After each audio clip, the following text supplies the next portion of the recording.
আসসালামু আলাইকুম দর্শকবৃন্দ। মধ্যপ্রাচ্যের উত্তেজনা নতুন মাত্রা পাচ্ছে। এবার সরাসরি ইসরায়েলের বিরুদ্ধে গুরুতর অভিযোগ তুলেছে তুরস্ক।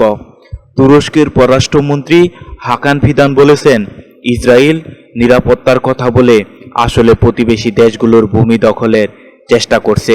তুরস্কের জনপ্রিয় পর্যটন নগরী আন্তালিয়ায় অনুষ্ঠিত আন্তালিয়া ডিপ্লোম্যাসি ফোরামে দেওয়া এক বক্তব্যে তিনি এই মন্তব্য করেন।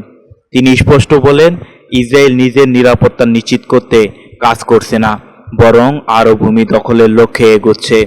এই মন্তব্যকে কেন্দ্র করে নতুন করে আলোচনা শুরু হয়েছে গ্রেটার ইসরায়েল ধারণা নিয়ে।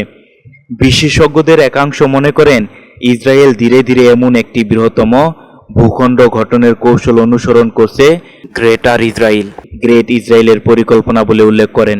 এই ধারণা অনুযায়ী ইসরায়েল তার বর্তমান সীমান্তের বাইরেও আরও বিস্তৃত অঞ্চল নিয়ন্ত্রণে নিতে চায়, যা পুরো মধ্যপ্রাচ্যের ভূ রাজনীতিতে বড় পরিবর্তন আনতে পারে।